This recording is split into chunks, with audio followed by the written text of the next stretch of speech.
I moved into Willow Creek, expecting quiet evenings and predictable days, but everything shifted the moment I spotted HOA president Martin Hale standing near the old maintenance shed long after sunset with two strangers, who clearly had no business being there. And the way they leaned over weathered survey papers made something inside me freeze, because those maps looked exactly like the protected greenbelt charts we were shown last year when the board swore nothing would ever change in our community.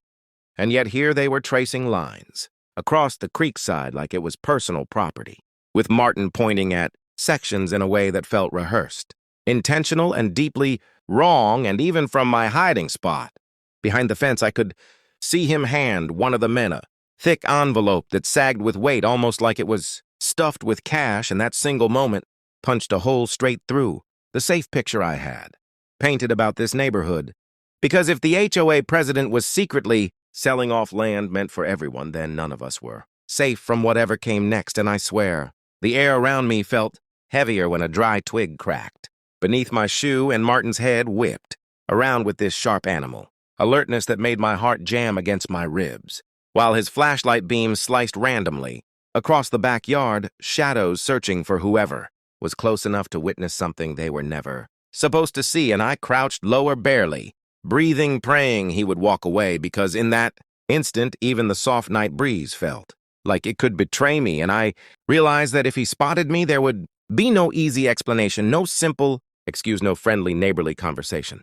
Because the look on his face wasn't confusion or concern, it was fear of being exposed, and fear makes people dangerous. And when he finally turned back toward the men, my pulse kept hammering like it wanted out of my chest, and a cold thought settled in my mind. What if this wasn't the first time he had done this? What if the board meetings, the budget increases, the emergency votes were all stepping stones in a longer, darker plan? And as I slipped away from the fence, I caught a final glimpse of the men folding the maps and shaking Martin's hand like a deal had already been sealed. And in that moment, I knew something big was happening, something that could ruin the people living here and twist the community into something unrecognizable. And if anyone watching this has ever seen an HOA act like they own the land instead of serving the residents, then you know exactly why that night I stopped feeling like a neighbor and started feeling like a witness stuck inside a story that was only getting darker with every passing second. That morning, I woke with a sharp heaviness inside my chest, because what I saw last night refused to fade and instead kept burning deeper, like a warning meant to follow me through every breath.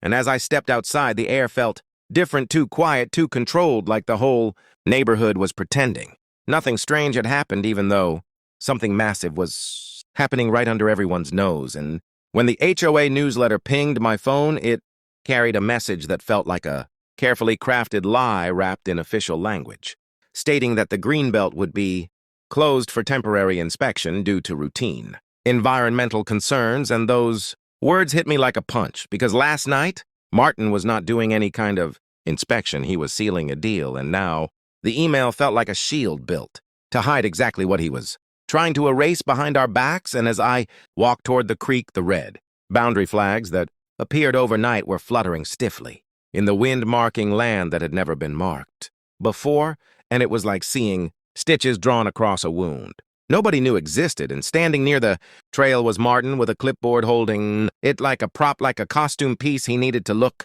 official, and my stomach twisted tighter when he lifted his eyes toward me with that same calculating stare that scanned not just my face, but my intentions, as if he was trying to decide whether I was a threat to whatever plan he was hiding. And he smiled with that fake neighborly stretch of lips that carried no warmth, and only a quiet warning layered underneath. And he asked in a voice smooth enough to fool anyone who had not seen him last night whether everything was all right. And the second he spoke those words, I sensed a subtle tension in the air around him, like he was ready to snap if I said the wrong thing. So I simply nodded and walked away, but my mind kept racing, because nothing about today matched the reality I had witnessed. And while crossing the path, I noticed the same black truck from the night before, parked near the shed engine, running windows slightly lowered, like someone inside was watching every move I made. And that tiny detail tightened something inside my spine.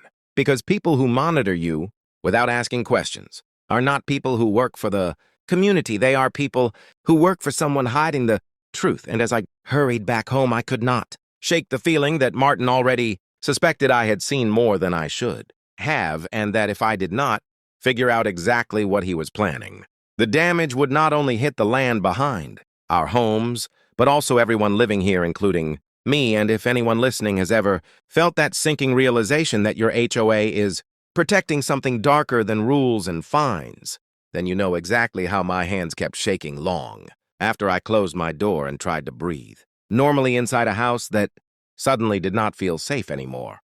That morning felt like the world was trying to warn me in quiet ways I wasn't ready to understand, because the moment I stepped outside, the neighborhood carried a strange kind of stillness, like everyone was following a script written by someone they didn't even know.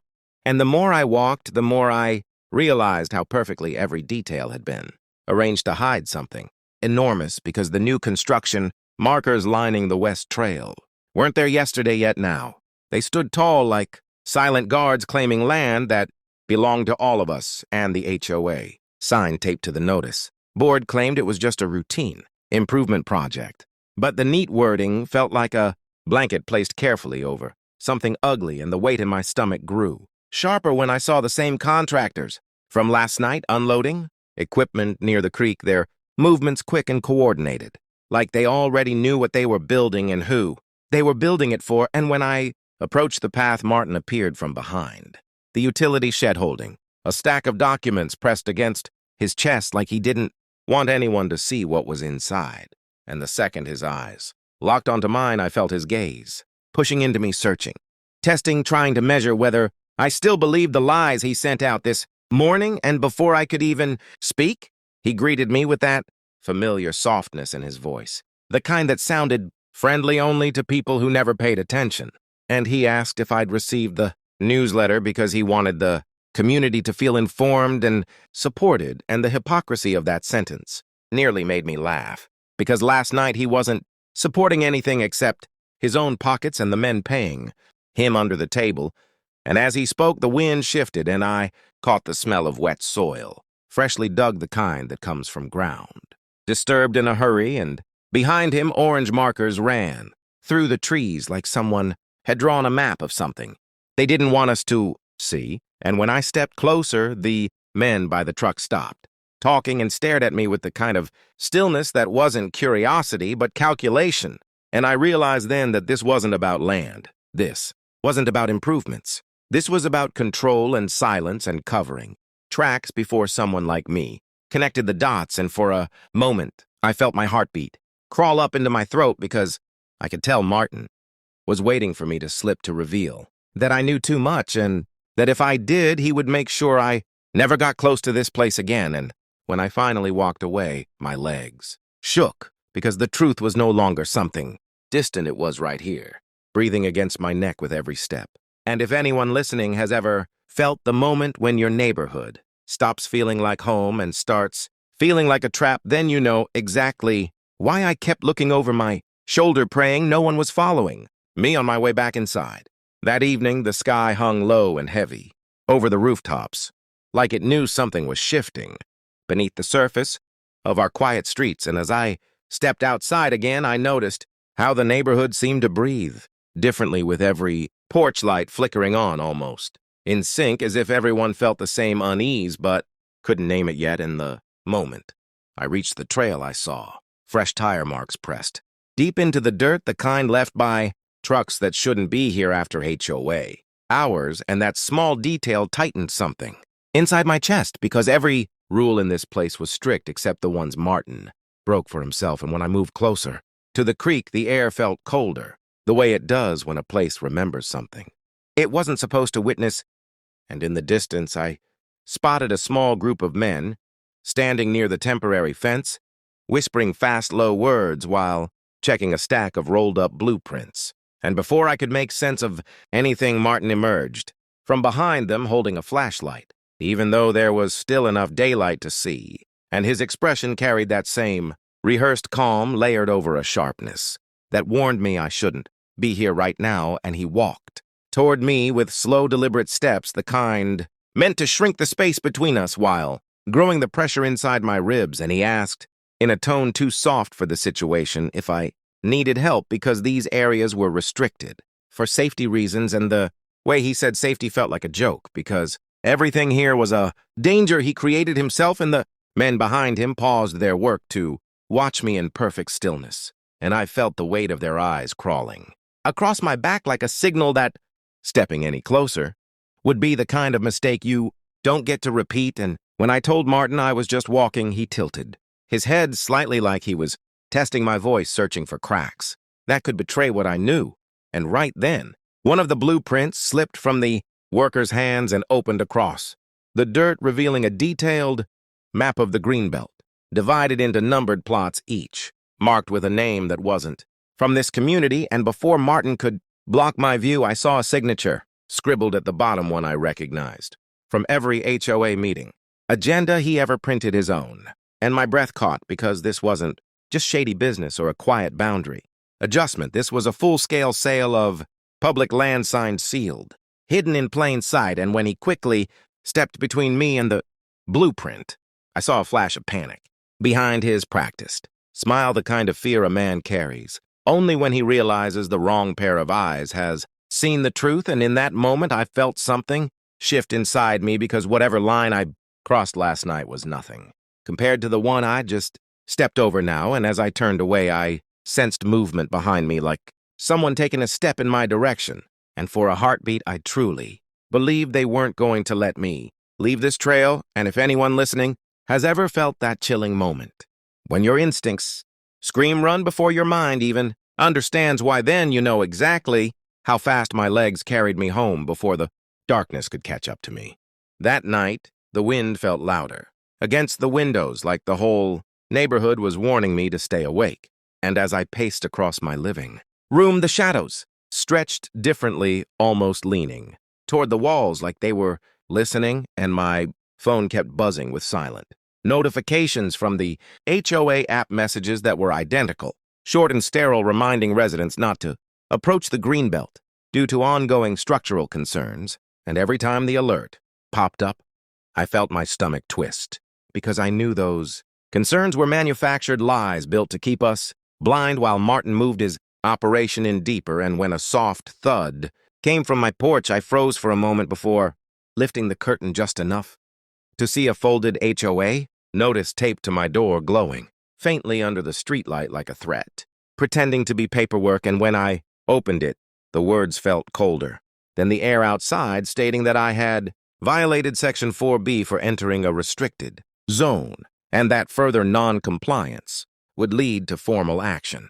And I felt the weight of those last two words, because in this neighborhood, formal action didn't mean fines. It meant pressure, isolation, intimidation, anything they could legally disguise as procedure. And while standing there, the sudden rumble of an engine pulled my attention toward the end of the street, where the same black truck from the creek rolled slowly past my house, its headlights dimmed just enough to avoid drawing suspicion, yet bright enough for me to see the silhouette inside, watching my window as if waiting for me to make one wrong move. And every instinct inside me screamed that Martin had escalated from secrecy to surveillance, and that whatever he was hiding was close enough to exposure, that he needed to track me like a problem rather than a neighbor. And as I stepped back from the window, my heel brushed against something on the floor, a small envelope I didn't remember dropping, and inside it was a single printed image showing the blueprint I accidentally saw earlier, the same one, marking the land in numbered plots with names that didn't belong here, except this time someone had circled one section in red, the largest one, and written two words beneath it in a shaky, rushed handwriting that didn't look like Martin's, but someone who was terrified of him. And the message said, "We don't have much time," and my pulse hammered against my ribs, because whoever slipped this into my home didn't just risk their position or their safety, they risked crossing a man who controlled every inch of this neighborhood, from the street cameras to the board meetings to the rules that kept us silent. And that meant the situation was worse than I thought. Bad enough that someone inside his circle wanted me to know what was coming before it was too late. And if anyone listening has ever felt the moment when a secret becomes a countdown, then you understand why I locked every door, turned off every light, and stood in the dark, knowing that whatever was about to unfold would not stay hidden behind the hedges much longer.